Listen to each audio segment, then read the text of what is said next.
Hey folks, Brian here with you today out of the bee yard. It's Botanicals, and today we're going to be looking at some issues we've been having with these Argentine ants, and they're just a royal pain. They've taken over and ran out several hives that I had last year, and then this year we've had trouble with them even trying to establish a hive. So let me give you an idea of what we're dealing with, and then we'll look at what we're doing to potentially deal with it.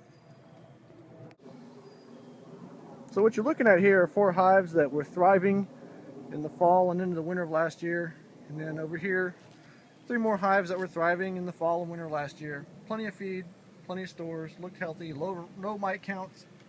So here we have an old super that's just been sitting around on the shelf for a little bit, and I left it out in the yard to make a point on this little yard wagon, this little garden cart.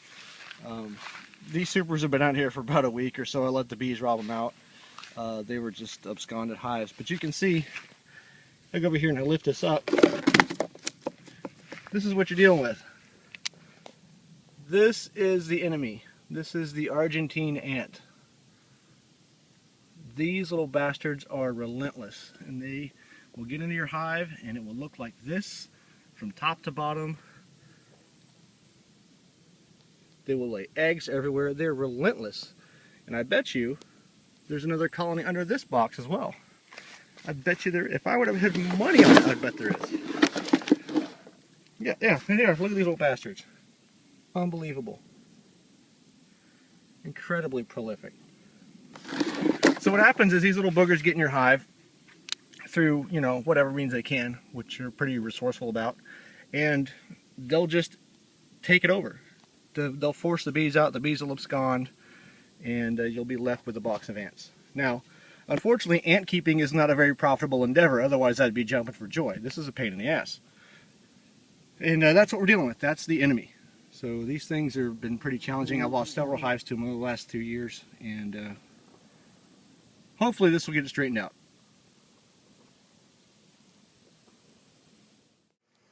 So as you can see, these ants are just really a menace. I mean, they've killed all kinds of stuff. They're a complete pain in the hive. They get in everything. They eat honey. They harass the bees. They actually will chase the bees out of the hive. They'll cause them to abscond and everything. They're just a pain.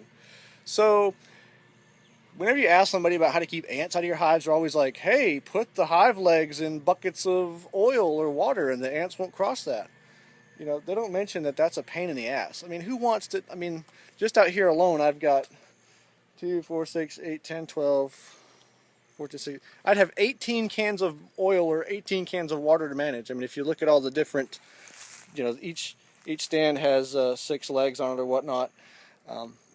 That's a pain, dude. I mean, beekeeping's supposed to be fun. So I decided to look around some more, and I came across a thread on the Bee Source forums where this guy had a really cool idea about a design for keeping these Argentine ants out of his hive. And it's just, so I looked at it, I thought it was a really cool idea. I thought we'd try it here, and figured I'd share how we set it up and what the results were. So we'll see. Take a look at what we got going on right over here. Alright, so let's take a look at what we have. So we've let the concrete set overnight. It's pretty solid. This thing is not going anywhere. What we've got is, this is 1-inch metal tubing or metal pipe from Home Depot. It's threaded on one end and the other end. This particular piece of pipe is 4 feet long, 48 inches, and it goes into the ground about 1.5 feet, 20 inches, something like that. And then we have a T here, and then we have 2 what they call nipples, and this one is 10 inches, this is 12 inches. The only reason they're different is that they didn't have enough of either one size to make it work. So we did, each one of these has a 10-inch and a 12-inch. And then we've got some end caps here, and we've sealed the thing with Teflon tape. It doesn't really need to be sealed, it's just to keep the water out, keep it from rusting out internally. Not a big deal. Then we have I believe this is a 4-inch, could be 3, I don't remember. Anyway, we've got a PVC end cap here that I drilled well, if you could call it drilling. It's pretty brutal looking. I drilled a 1-inch hole in here, I made it a little bit bigger, and actually it's probably 1.25 inches what it is, because the 1 inch refers to the inner diameter of this pipe, I believe. So we drilled a hole out there, this is going to sit just like it is, as like an upside down bell on the pipe. And then we're going to take high temperature bearing grease and coat the inside of this thing. And the idea being that once we affix this in such a manner that the ants will have to crawl up here, they won't be able to get to the bearing grease. They don't like grease, these ants. And then that'll protect the hive stand from invasion from these Argentine ants. So we've got 3 of these. They're all set there, ready to go. And then we're going to have this platform, get that out of the way. This platform will go on top of this, and then from there we'll have the hives on top of that. Similar to this over here. Actually, I took apart the other hive stand, which is very similar to that, to get this top section. You can see it in various pieces all over the place. Pretty messy. So once it warms up, we'll get the dew off of these things. We'll paint them with the protectant. We'll put the rack on there, and then we'll put the hives on it, dump the bees in, good to go. Okay, so you can see here, I've already got the rack on. If you look, we've liberally coated the outside of the collar here of this thing, as well as really just filled up the inside of it there. You can't really see it with that high temperature grease. We've also smeared a healthy dose of it all up and down the shaft of that thing. So the likelihood of an ant getting up there, getting across the grease and getting into my hives, not very likely. So hopefully we'll see how this thing goes. Alright, so we'll check in again after the hives are ready to go. Alright, so as you can see, we've got the hive stand up. We've got the packages just freshly installed. There's still tons of bees flying all over the freaking place. That'll settle out shortly.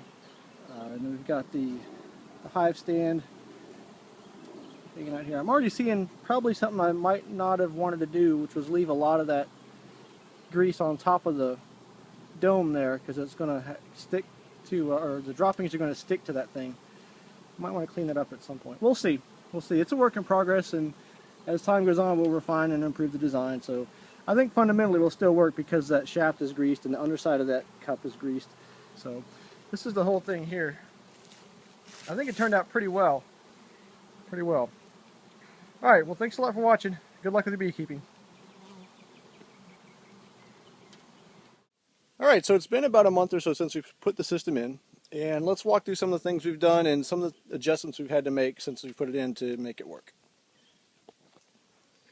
So as you can see, the first thing you notice is, number one, there's 4 hives instead of 5 colonies that we had before. These were packages that we started out. One of them went queenless. You know, it happens from time to time with packages. Not a big deal. We combined it and it's doing fine.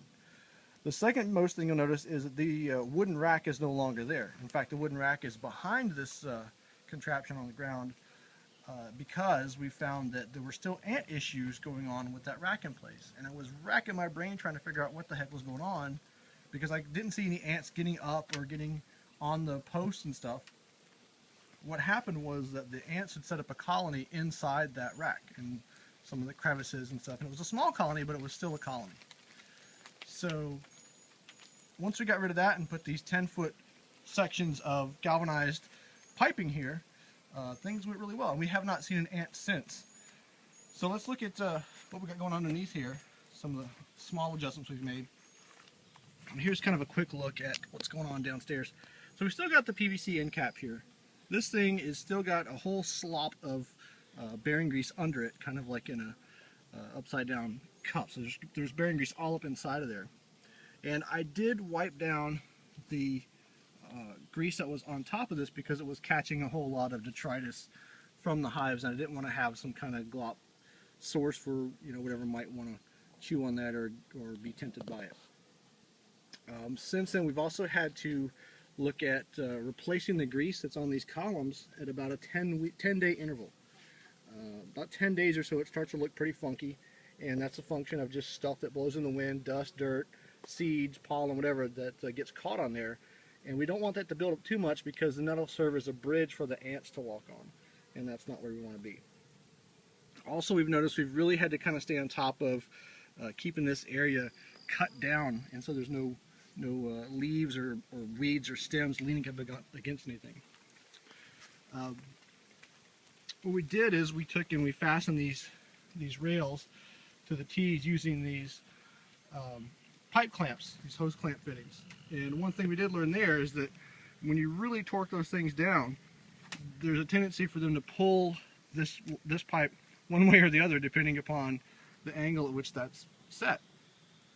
So one thing we had to figure out was when you do that, you've got to do it at the same time over here, and so you set them up so that they counterbalance the torquing effect on the pipe, so that there's not like it doesn't go all wonky and cause these to go out of alignment. And it was kind of a real pain to figure that out, but once we got it straightened out, it was all good.